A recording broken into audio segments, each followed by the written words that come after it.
जब हम लंकापति रावण का नाम सुनते हैं तो हमारे दिमाग में एक ही छवि आती है, 10 सिर वाला अहंकारी बुराई का प्रतीक जिसने माता सीता का हरण किया था। हर साल हम दशहरे पर इसी खलनायक का पुतला जलाते, पर क्या हमने कभी सोचा है कि रामायण का ये सबसे बड़ा विलन केवल बुराई की प्रतिमूर्ति थी।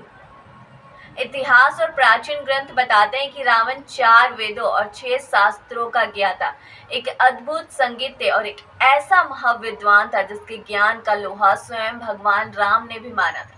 आज हम रावण के जीवन के 5 ऐसे अनसुने और हैरान कर देने वाले रहस्य पर बात करेंगे जो रामायण की किताबों में अक्सर छूट जाते हैं और ये बड़ा सवाल भी खड़ा करते हैं। क्या रावण केवल एक खलनायक था या फिर अहंकार में डूबा एक महान विद्वान? रावण का नाम सुनते ही उसका अहंकार याद आता है, लेकिन उसकी भक्ति भी उतनी ही गहरी थी। वो भगवान शिव का परम भक्त था।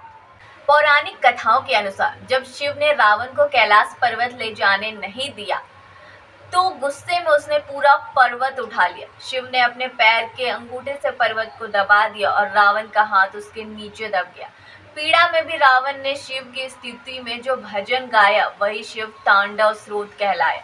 ये स्रोत संस्कृत के सबसे शक्तिशाली और लयबद्ध भजनों में से एक है जो रावण की प्रकांड संस्कृत विद्वता को दर्शाता है।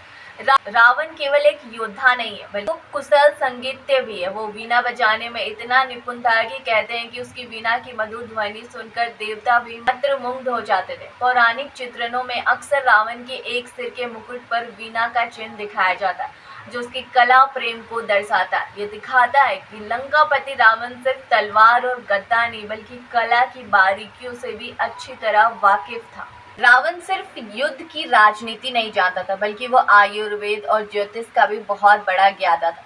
उसने अर्क प्रकाश और कुमार तंत्र जैसे चिकित्सा ग्रंथ लिखे जिनमें जड़ी बूटियों और बच्चों के रोगों के इलाज का वर्णन था।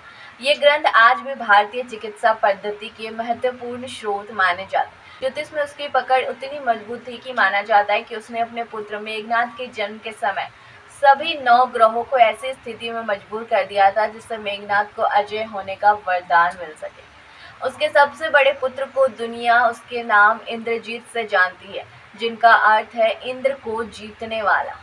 मेघनाद ने अपनी सैन्य शक्ति और तपस्या के बल पर स्वर्ग के राजा इंद्र को युद्ध में पराजित कर बंदी बना लिया था। ब्रह्मा जी ने हस्तक्षेप करके इंद्र को मुक्त कराया। ये घटना रावण की असाधारण सैन्य शक्ति और उसकी वंश की महानता का सबसे बड़ा प्रमाण है। जब युद्ध के मैदान में रावण अपनी अंतिम सांसें ले रहा था तब भगवान राम ने लक्ष्मण को उसके पास भेजा। राम ने लक्ष्मण से कहा, लक्ष्मण जाओ और रावण के पास बैठो। इस दुनिया में नीति, राजनीति और ज्ञान का इतना बड़ा ज्ञाता कोई दूसरा नहीं है। उसका ज्ञान संसार से नष्ट हो जाए इससे पहले उससे कुछ सीख लो। लक्ष्मण ने रावण के पैरों के पास बैठकर शासन, राजनीति और जीवन के अंतिम पाठ सीखे। यानी भगवान राम ने भी रावण को एक महान शिक्षक का दर्ज दिया था। ये दर्शाता है कि रावण का विद्वता का स्थान उसके खलनायक से कहीं ऊपर था। रावण वास्तव में विद्वता, संगीत, भक्ति और शक्ति का एक ऐसा असाधारण मेल था जो दुर्लभ था, लेकिन उसकी सारी महानता उसके अहंकार के आगे फीकी पड़ गई। उसने अपने ज्ञान और शक्ति का उपयोग धर्म के लिए नहीं बल्कि अपनी वासना और व्यक्तिगत घमंड को पूरा करने के लिए किया। यही उसकी सबसे बड़ी भूल थी और यही उसके विनाश का कारण बनी। रावण हमें सिखाता है कि ज्ञान कितना भी बड़ा क्यों ना हो, जब वो अहंकार से जुड़ जाता है तो अंत निश्चित है। वो एक महान विद्वान था जो अपने कर्मों से खलनायक बन गया। आपको रावण का कौन सा पहलू सबसे ज्यादा हैरान करता है? उसका ज्ञान, उसकी भक्ति या उसका अहंकार? नीचे कमेंट करके हमें जरूर बताएं और ऐसी अनसुनी कहानियों के लिए हमें सब्सक्राइब करें।